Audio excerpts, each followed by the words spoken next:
Buenos días, hermanos. Un feliz sábado.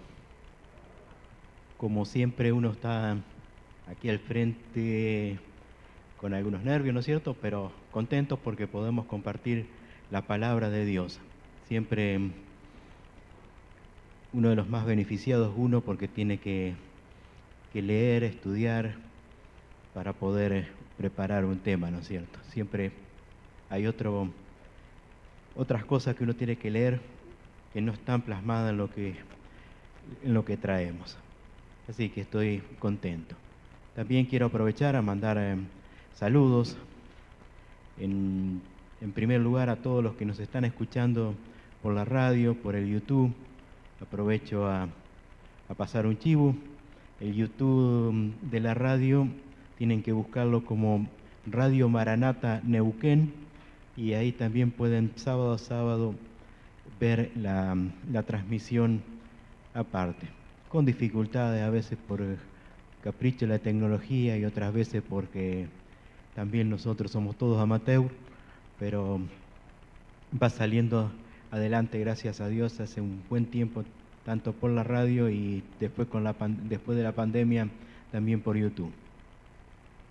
También aprovecho a mandar un saludo a mi madre, que me está mirando a 1200 kilómetros de aquí, saludarla a ella también, y también saludar a una amiga, a Elizabeth, que es muy amiga y en este momento está pasando dificultades. Les pido oración por ella.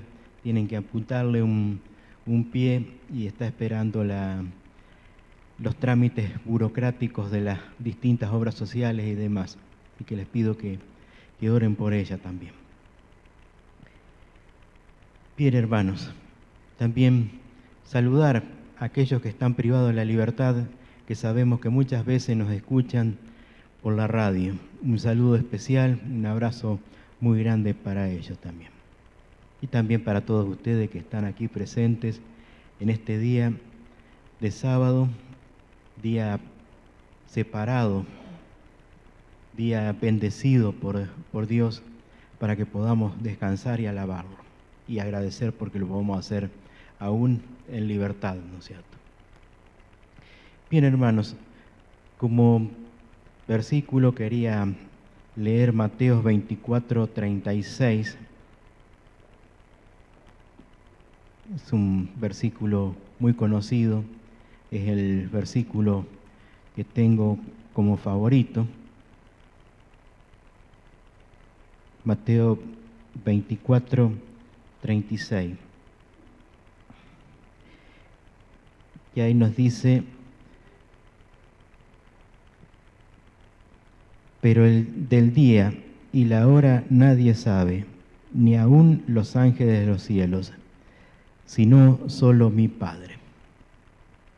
Bien, hermanos, quería empezar contándole algunas cositas que cuando estaba entrando a mi adolescencia, había terminado el 7º grado en la Escuela Nacional número 77, en 1 de Mayo, en el pueblito donde pasé toda mi infancia y parte de mi adolescencia.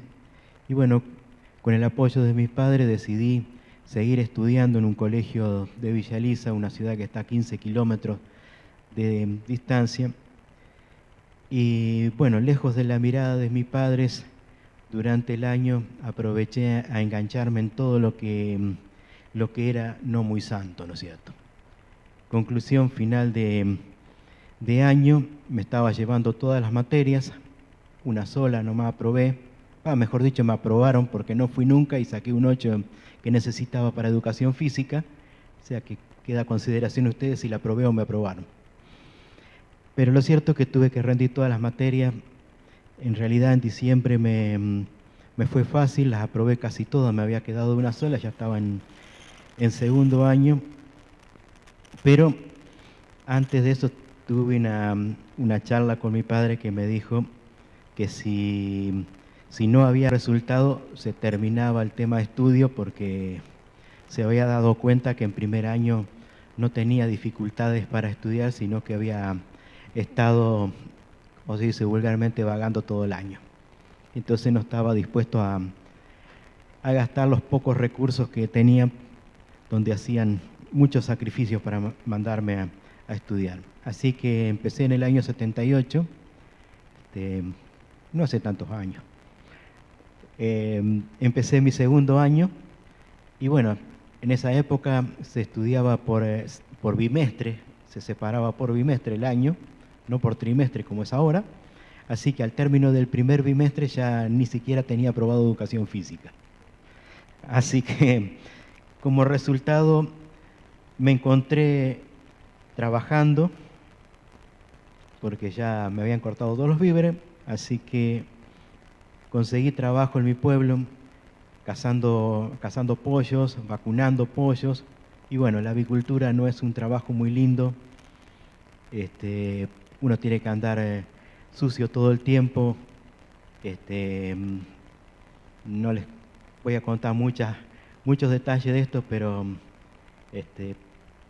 desde el codo hacia abajo, todo arañado por los pollos, y aparte de todo el excremento que los pollos tiran en la cara cuando uno los va a cazar. Así que eso nunca me gustó. Pero bueno, era lo único que había en mi pueblo para trabajar, y tenía que trabajar porque ya había quemado un cartucho, digamos. Así que decidí trasladarme a Concepción del Uruguay, ciudad donde nací, y para conseguir un nuevo trabajo distinto a la avicultura. Así que mi nuevo empleo fue en una distribuidora de gaseosas, muy distinto a cazar pollos. Vivía con mi tía Olga, una hermana de papá, y ahí aconteció algo una tarde. Doña Amalia Ziegler de Clóster llegó con un folleto para invitar a mi tía a un ciclo de conferencias que iba a dictar el pastor Daniel de Brum, tal vez alguno lo conoció. Y bueno, la frase que más me llamó la atención de todo el folleto que le habían dejado a mi tía es que decía: los que asistan todas las noches a las conferencias recibirán de regalo una Biblia. Y bueno, la Biblia yo siempre la había escuchado en la familia o en el grupo de amigos que era algo medio prohibido, algo complicado, que si uno la leía llegaba a volverte loco, etcétera, etcétera. Y bueno, como todo joven tenía esa intriga también de cómo es de leerla, ¿no es cierto? Ese era más o menos el concepto que tenía y que mucha gente por ahí tiene todavía hasta el día de hoy, lo he escuchado varias veces. Así que llegó la fecha señalada y marché hacia la carpa donde estaban dictando el ciclo de conferencia. En realidad cuando llegué me recibieron muy bien, inclusive encontré un par de amigos que eran compañeros de estudios en el secundario ahí en Villa Elisa, nada más que ellos siguieron estudiando. Pero bueno, ahí encontré a algunos de ellos y bueno, todas las noches me entregaban una Biblia y al salir la devolvía, ¿no es cierto? Y así nos iban marcando la asistencia. También durante la conferencia fui ganando algunos sorteos de libros de Elena G. de Huay. Para mí en ese momento era una escritora totalmente desconocida, ¿no es cierto?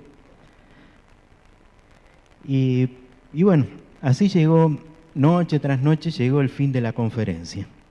Y bueno, logré el objetivo de ganar la Biblia. Y esa Biblia es esta.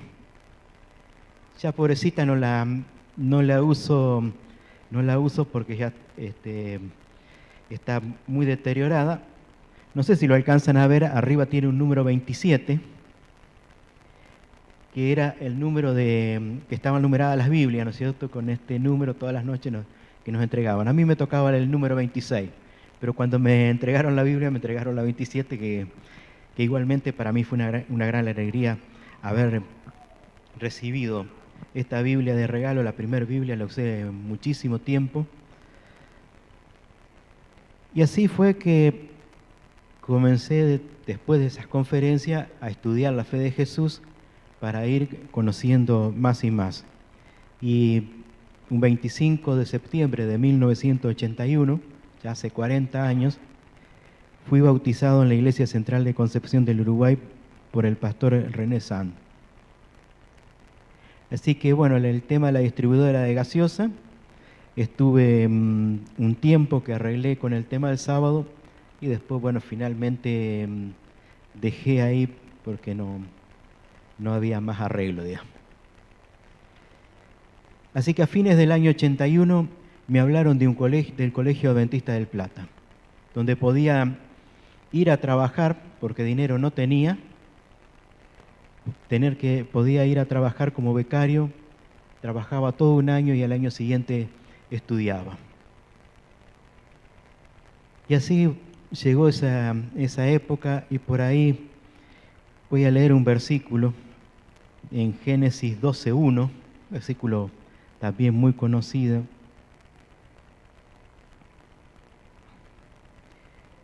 donde nos dice: el Señor le dijo a Abraham, deja tu tierra, tus parientes y la casa de tu padre y vete a la tierra que te mostraré.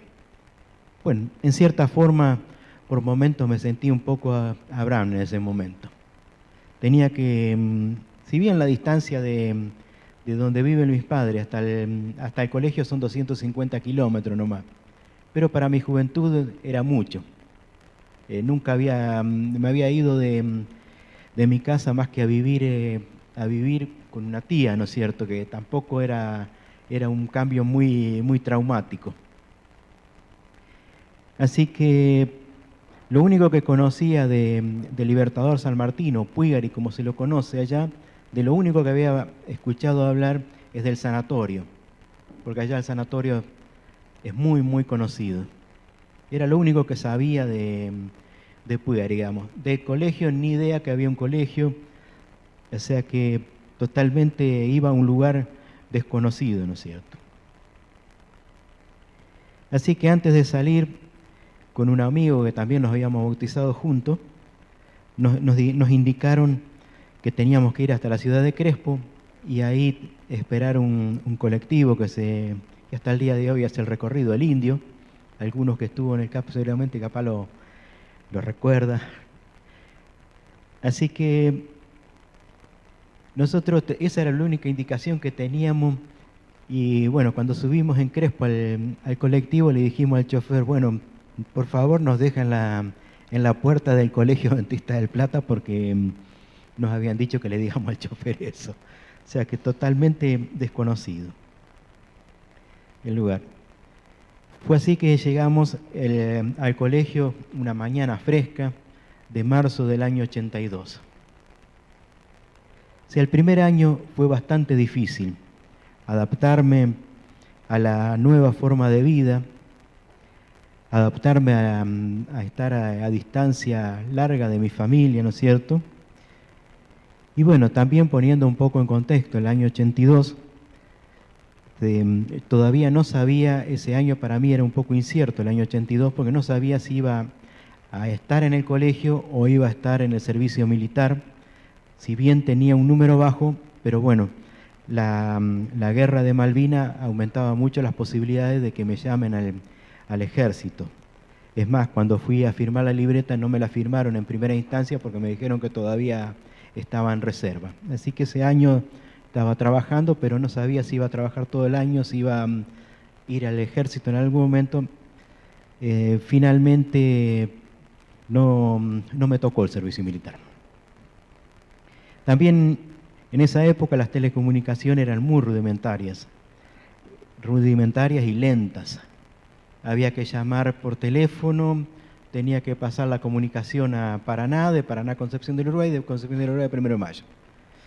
Y eso hacía que sea muy, muy lenta. Ni hablar cuando había paro, porque generalmente hacían paro escalonado. Cuando entraba de paro Paraná, funcionaba Libertador San Martín. Cuando funcionaba Paraná, no funcionaba Concepción del Uruguay. Así que a veces eran días que para poder comunicarse para la casa, ¿no es cierto? También en ese año se comenzaba a hablar del retorno de la democracia. Toda la parte política también comenzaba en un cambio diferente. Y bueno, el dinero que me mandaban mis padres era muy, muy poco. Finalmente pasé 6 años en el colegio, trabajando y estudiando para terminar el secundario. De ahí regresé a Concepción del Uruguay, donde terminé también mi carrera profesional. Pero cuando terminé el secundario me fui de la iglesia. 15 años me fui. Pero siempre estuve en contacto con los hermanos de la iglesia de Concepción del Uruguay. Una gente muy, muy amorosa, siempre con ellos estuve en contacto. Siempre me invitaron para eventos importantes. Nunca me estuvieron como lorito en la oreja diciéndome tenés que ir a la iglesia, tenés que ir a la iglesia. No, siempre respetaron mis tiempos. Eran las invitaciones. Así que en el 2002 terminé el profesorado y me reencontré con Dalila. Y bueno, a partir de ahí comencé a ordenar algunas cosas en mi vida. Y ya estando acá en Neuquén, el 5 de julio del 2003, fui bautizado nuevamente aquí en el salón de la escuelita por el pastor Carlos Ramos, antiguo compañero de promoción. Miren qué cosas lindas que tenía preparado. Un compañero de promoción bautizándome, después casándome. Así que, y bueno, a partir de ese momento me convertí en miembro de esta iglesia. Pero desde que conocí el Evangelio, hace unos 40 años, siempre escuché que Cristo volvería por segunda vez. Al principio no entendía mucho, les soy sincero. Pero a medida que fui estudiando, fui comprendiendo, fui madurando en la iglesia, fui entendiendo que Cristo vendría pronto. San Marcos 13:32 nos dice: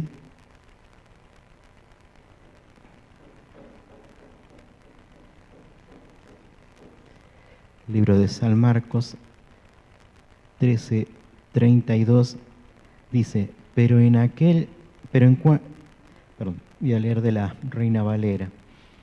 Pero de aquel día y de la hora nadie sabe, ni aun los ángeles que están en el cielo, ni el Hijo, sino el Padre.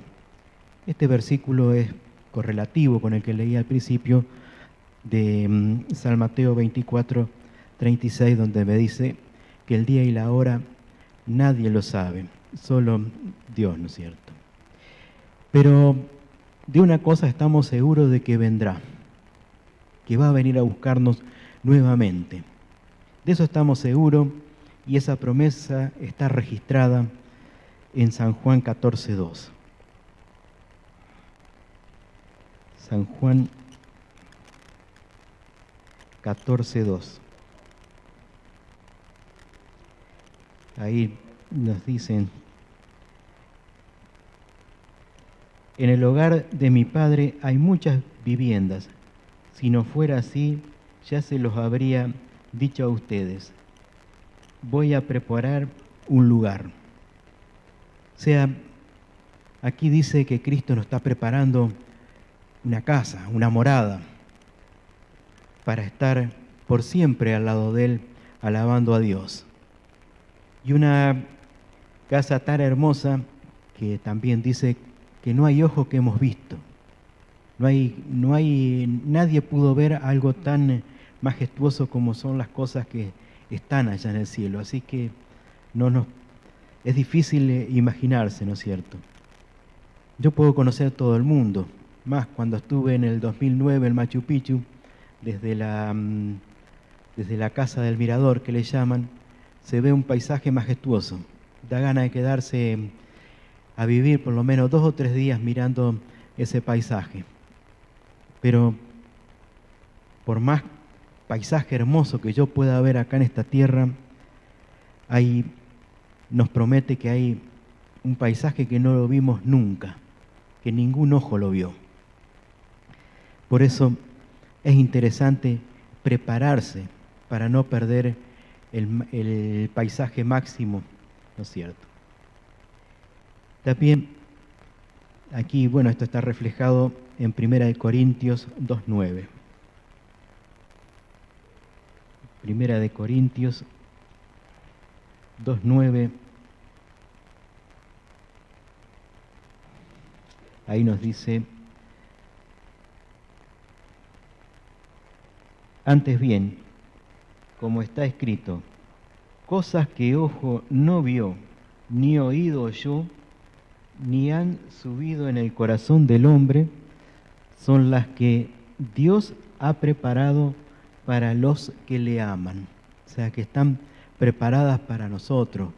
Nosotros somos los que tenemos que hacer nuestra parte, ¿no es cierto? Así que imagínense, hay un dicho que es muy popular cuando nosotros vemos algo espectacular, que decimos: y esto es el paraíso. Esto es como estar en el paraíso. Muchas veces lo escuchamos esa frase, ¿no es cierto? Así que si nos imaginamos acá en esta tierra y decimos es como estar en el paraíso, ¿cómo será realmente estar en el paraíso con las cosas que hay que ni siquiera las hemos visto? Que no la vio ni un ojo humano, dice. Así que, pero también qué privilegio va a ser poder caminar por esas calles. Cuántas sorpresas encontraremos ahí. También, ¿cómo será ese primer sábado? Estar cara a cara con Cristo y poder alabar el nombre de Dios en un lugar perfecto. ¿Cómo será eso, no es cierto? Hermoso. Seguramente gran alegría tendremos allá cuando nos reencontremos con nuestros seres queridos. Y desde que estoy en la iglesia son varios los hermanos, amigos que se fueron al descanso. Voy a mencionar algunos. Por ejemplo, doña Amalia, que fue quien llevó el primer folletito que les conté al principio. Ella ya descansa en el Señor. Y ella era quien siempre me invitaba a la iglesia y también a eventos familiares. Cuando fue al descanso, yo estaba lejos de la iglesia. Fui a visitarla un día cuando estaba enferma y después cuando falleció fui a su entierro, pero de la iglesia estaba lejos. Así que quiero imaginar la cara de felicidad que tendrá en ese momento. También el pastor Daniel de Brun, él hace 3 años más o menos pasó al descanso también. De sus labios escuché la primera vez de que Cristo volvería. También quiero recordar a algunos hermanos de nuestra iglesia que hoy no están en las bancas, pero que ellos descansaron con la bendita esperanza de la segunda venida. Elvio Romaya, nuestro anciano y gran amigo, Victoria Calusa, Norma Dunan, Amada y Carlos Reta, Juanita García, Pocho, un gran amigo, Pocho García, Adolfo Roga y tantos otros hermanos que descansan esa bendita esperanza. Qué alegría será, ¿no es cierto?, encontrarnos allá nuevamente para alabar a Dios. Y ellos descansaron. Pero en el libro de Apocalipsis 14:13 nos dice: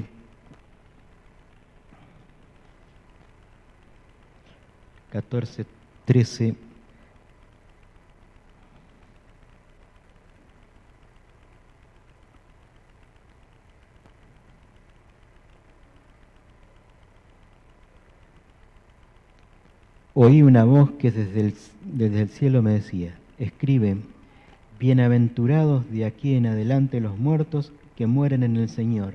Sí, dice el Espíritu, descansarán de sus trabajos, porque sus obras con ellos siguen. Y ellos descansaron.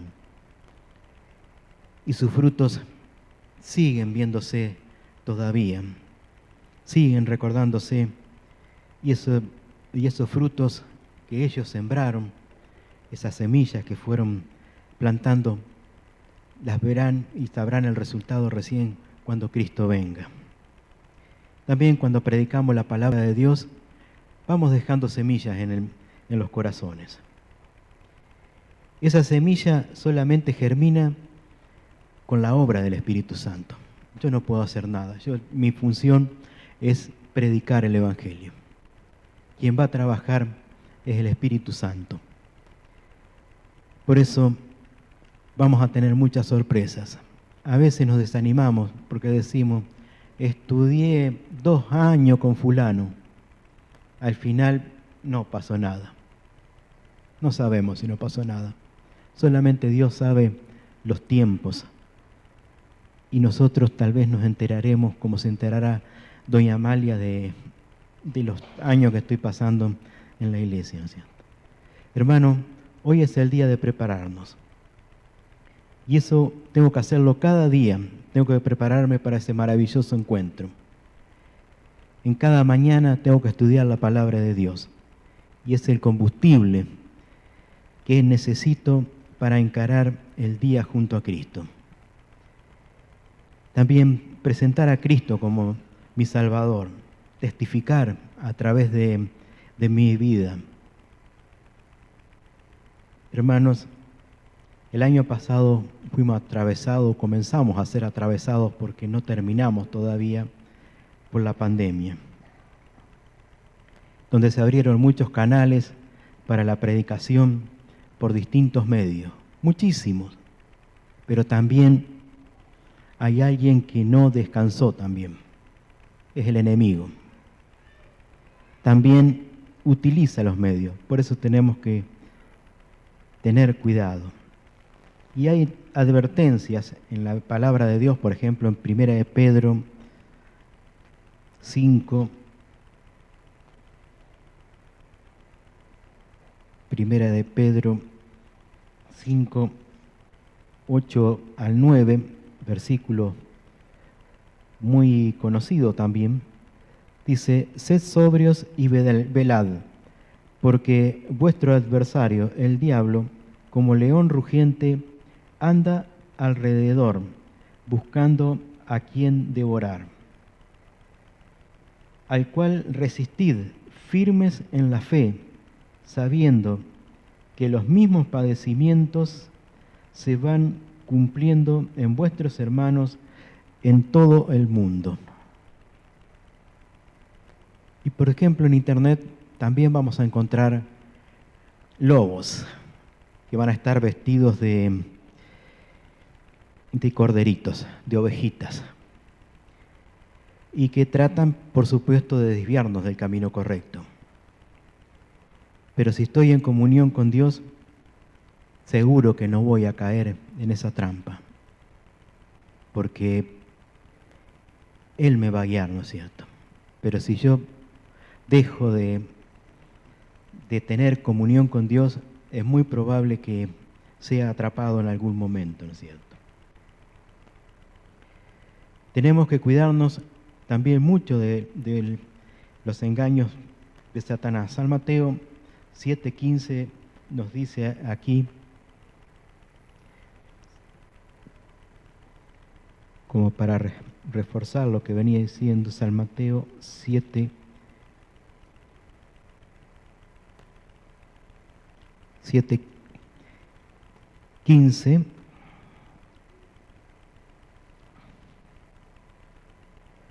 guardaos de los falsos profetas que vienen a vosotros con vestidos de oveja, pero por dentro son lobos rapaces. Esto lo dice la Biblia, recién lo estaba diciendo yo, pero acá está escrito en la palabra de Dios. Y Hechos 20:29, Hechos de los Apóstoles 20:29,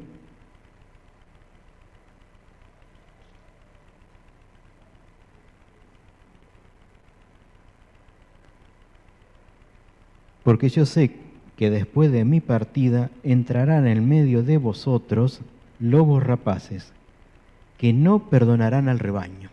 No van a tener piedad de atacar al rebaño, dice acá, ¿no es cierto? A los escogidos. Y estos versículos nos ponen en alerta para estar atentos, para identificar a esos lobos rapaces, ¿no es cierto?, para que no nos engañen. Pero ¿cómo identificarlos? Creo que hay una forma muy importante y clara para la identificación, y es estudiando la palabra de Dios, comparando sus enseñanzas. Isaías 8:20 nos dice, en el libro de Isaías,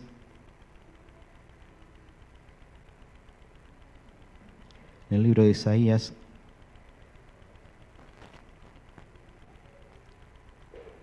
8:20, dice, a la ley y al testimonio, si no dijeren conforme a esto, es porque no les ha amanecido. O sea que si no está predicando lo que dice la palabra de Dios, por más lindo mensaje que sea, por más hermoso, no viene de Dios. Dice, no le ha amanecido. Y si no estamos preparados y tomados de la mano de Dios, no los vamos a poder identificar. Porque solo el único que puede luchar contra Satanás y puede ser fuerte para enfrentarlo es Cristo. Nosotros no lo vamos a poder vencer solos. Con Cristo lo vamos a vencer siempre. Y hace 40 años les decía que escuché que Cristo venía pronto. Otros hace 50, 70 o tal vez más años que lo escucharon por primera vez. Pero sin embargo, hoy, año 2021, Cristo no vino. ¿Será que está tardando? ¿Por qué demora tanto? Pero en la Biblia tenemos respuesta para esta impaciencia. Segunda de Pedro 3:9.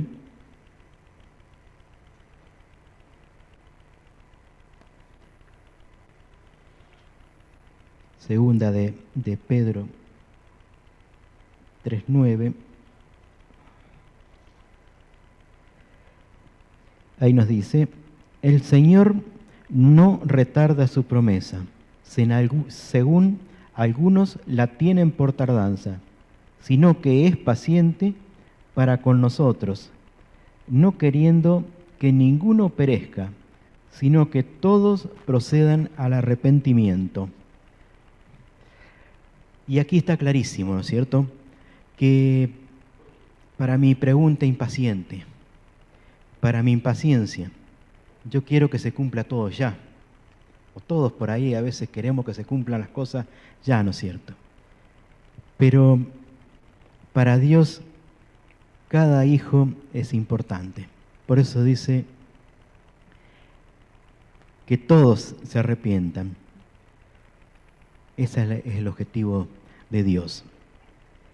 Y tardanza es una palabra que usamos mucho, bastante, y según el diccionario nos dice que es el empleo de más tiempo del necesario para hacer una cosa. U otro significado nos dice retraso en hacer, suceder o manifestarse una cosa. Y en este versículo, donde habla de tardanza, nos da una seguridad, una gran seguridad, que mientras Dios, Cristo, tenga la posibilidad de salvar al menos a uno, va a esperar para venir. Ya cuando no quede nadie, ahí recién va a venir. Eso es muy importante, porque se preocupa por cada uno de sus hijos. Está esperando hasta que se arrepienta el último. Y esto también nos lleva a preguntarnos, ¿cuándo será? Y como está escrito, por supuesto leímos dos versículos distintos, el día y la hora nadie lo sabe. Y esta inquietud no solamente es nuestra, ¿no es cierto? Es una inquietud que ya tenían los apóstoles, los discípulos, cuando le preguntaron en San Mateo 24:3, San Mateo 24:3, hicieron también esta pregunta.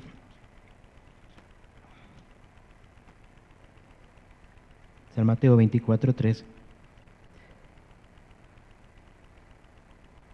Y estando él sentado en el monte de los olivos, los discípulos se le acercaron aparte, diciendo: Dinos, ¿cuándo serán estas cosas y qué señal habrá de tu venida y del fin de los siglos, del siglo? Como vemos, la inquietud ya estaba en ellos. Cuanto más están nosotros que pasaron 2000 y pico de años, ¿cierto? Y también Él dejó señales. No nos dejó nomás que bueno, que el día y la hora nadie lo sabe y punto, es cosa mía y si vos querés saber cuándo es, hacé cola acá y espera tranquilo que voy a llegar. No, nos dejó señales, algunas señales que nos marcan el tiempo del fin. No nos marca el día y la hora, pero sí nos marca el tiempo del fin. Por ejemplo, en los versículos 4 y 5 dice que vendrán muchos diciendo que son el Cristo y engañarán al pueblo de Dios y muchos marcharán tras ellos. Y sobre esto estaba viendo un artículo de la National Geographic que publicó el 9 de noviembre de 2017 sobre Álvaro Teis, un personaje que en el año 1979 comenzó a creer que era la reencarnación de Jesucristo, ni más ni menos. Y comenzó a llamarse Inri Cristo. El nombre de Inri lo tomó en referencia a la frase de Poncio Pilato, donde decía en latín: Jesús Nazarenus Rec Iudaeum. Lo voy a decir más fácil: Jesús Nazareno, rey de los judíos. Y le agregó Cristo. Con ese nombre comenzó a llamarse. Y fíjense, él interpreta, por ejemplo, Apocalipsis 1:7, en la parte donde dice: He aquí que viene con las nubes. Y su interpretación dice que Jesús es libre de viajar por todo el mundo en avión sin ningún problema. Y al referirse, cuando se refiere a todo ojo lo verá, él dice que es un mandamiento para extender el mensaje por televisión e internet a todo el mundo.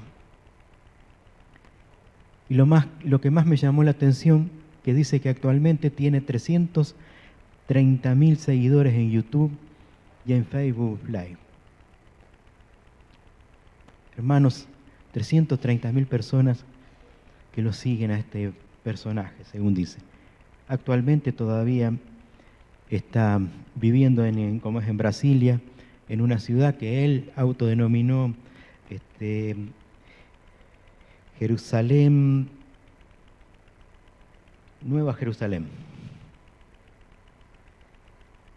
Vamos al versículo 6. O sea que tenemos ahí un ejemplo de los tantos que hay, ¿no es cierto?, si uno se pone a investigar, donde se quiere hacer pasar por reencarnación de Jesucristo. Vamos al versículo 6, nos dice: habrá guerras, rumores de guerras. Y ya la humanidad pasó dos grandes guerras, las dos guerras mundiales, que dejaron al mundo prácticamente devastado. Pero no aprendió la experiencia, sino que en lugar de dedicarse a la paz, los estados invirtieron más y más en carreras armamentistas, tratando de ver cuál tenía el arma, y siguen todavía, ¿no es cierto?, cuál puede conquistar más y más. También siguieron algunas guerras regionales, que fueron tantos o más crueles que las guerras mundiales.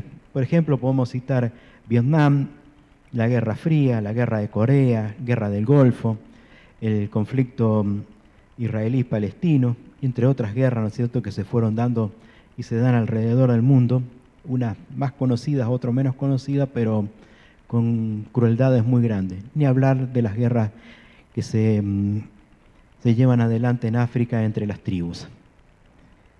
Nuestro país también pasó por rumores de guerras en el año 79, cuando tuvimos muy cerca el conflicto con los hermanos de Chile. por la disputa del canal de Beagle allá por el año 79 y por una guerra en el año 82, que es la guerra de Malvinas, que los que tenemos mi edad es un sentimiento muy grande, porque hay muchos de mi edad que quedaron en Malvinas. En el versículo 7 nos dice que habrá hambre, pestes, terremotos en diferentes lugares. Y si analizamos los índices de pobreza, aumentan en todo el mundo, provocando cada vez más hambre. Cada vez hay más personas que no pueden superar la línea de pobreza, y eso es en todos los países que está ocurriendo. Y el año pasado, por supuesto, como dijimos antes, se inició una de las peores pandemias de la historia, que llegó a paralizar el mundo, algo que no había pasado en las pandemias anteriores, por ejemplo la peste española o demás, que fue por sectores. Todo paralizó a todo el mundo, y todavía después de un año y medio, todavía el mundo no volvió a la normalidad. En este periodo hemos perdido amigos, en algunos casos familiares, seres muy queridos. Muchas personas perdieron los empleos, empresas que se fueron a la bancarrota, y todo esto va trayendo, ¿no es cierto?, pobreza. Estos días también los científicos estudian el fenómeno del volcán de La Palma, en las Islas Canarias de España. Desde el 19 de septiembre, que está escupiendo y formando ríos de lava con una temperatura superior a los 1000 grados centígrados. A su paso ya llevaba destruida 2100 edificaciones, 69 kilómetros de rutas, y la llegada a la costa del mar transformó la parte costera, porque la gran cantidad de lava está transformando, está ampliando la superficie de la isla al entrar en contacto. Ni hablar, ¿no es cierto?, todos los gases y demás contaminantes que está alargando. Pero en este caso, gracias a la previsión de las autoridades, hasta ahora por lo menos no tengo noticias de que se haya perdido vidas humanas, ¿no es cierto?, sino que han ido haciendo las previsiones para salvarlo. A partir del versículo 8 relata la persecución que sufrirá el pueblo de Dios por defender los principios bíblicos, donde aquí los lobos dejarán el disfraz ya abiertamente para perseguir al pueblo de Dios. Ya no vendrán como corderitos, sino vendrán con la espada o con el arma que sea, para perseguir al pueblo de Dios.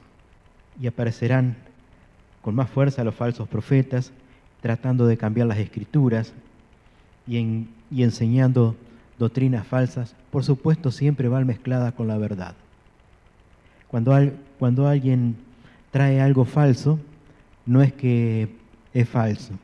Yo, si en esta mañana traigo un billete de 1000 pesos verde, ¿cuántos hermanos me recibirían un billete de 1000 pesos verde en esta mañana? Nadie se anima a recibir un billete de 1000 pesos verde con un yaguareté encima. Obviamente que me dirían, lo primero que me dirían, anda a otro lado a meter ese billete falso. Sería la frase más educada que recibiría. Porque obviamente que de acá al final de la nave se da cuenta que es falso. Pero obviamente que si yo vengo con un billete de 1000 pesos falso, que solamente no tiene la cinta de seguridad plateada, sino del color que la hizo la fotocopia, posiblemente muchos lo tomarían ese billete, porque es muy parecido al real, ¿no es cierto? Siempre la falsedad va a venir muy parecida.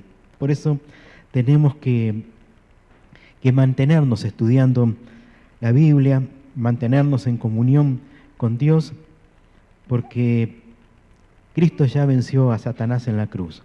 Y como Él está preparando las moradas, para llevarnos a vivir con Él. Por eso no dejemos de prepararnos día a día para pelear la batalla, porque peleamos, como dije antes, con un enemigo superior. Él es el creador del pecado y va a tratar de destruirnos con todas las herramientas que tenga disponible. Satanás ya sabe que fue derrotado. Ella la tiene, como dirían los pibes, la tiene clara. Sabe que cuando Cristo resucitó, Él directamente perdió la batalla. Pero, como dicen algunos, si me hundo yo, me hundo con todos los que están a la vuelta mío. Y Satanás está haciendo tal cual eso, porque la intención de él es solamente amargar a Dios. Porque cada hijo de Dios que se pierde es un dolor para él, un dolor muy grande. Y a través de las señales sabemos que ya falta poco. Yo mencioné algunos como para ejemplificar nada más. Hay muchas señales que se están cumpliendo. Y esto nos dice que ya falta poco. Tenemos que estar atentos. San Mateo 24, 32 y 33, ahí mismo en el mismo capítulo, 32 al 34 nos dice: de la higuera aprended la parábola. Cuando ya su rama está tierna y brotan las hojas, sabéis que el verano está cerca. Así también vosotros, cuando veáis todas estas cosas, conoced que está cerca a las puertas. De cierto os digo que no pasará esta generación hasta que todo esto acontezca. Y en el versículo 35 nos dice una gran promesa: el cielo y la tierra pasarán, pero mis palabras no pasarán. Puede pasar todo. La palabra de Dios es eterna. Hermanos, si tomaste una decisión de qué lado estás, hay que tomar una decisión. ¿De qué lado estoy? Yo acá estoy al medio del templo. Con las decisiones no puedo tomar esa postura, no puedo estar en el centro. Tengo que estar o con Dios o Satanás. No hay un término medio, no me permite grises en este sentido. Y hoy es el día de decidir. Cada día tenemos que decidir, porque a pesar de que se demora, como dice ahí la venida, hay una cosa segura, que vendrá. Para nosotros puede ser demora, pero para Él es una oportunidad de salvar un alma más. Y aparte, nosotros tenemos una seguridad: la batalla ya está ganada. Solo está en nosotros aceptar y prepararnos para morar eternamente con Él para siempre. Hermanos, la morada está preparada. Cristo viene muy pronto. Amén.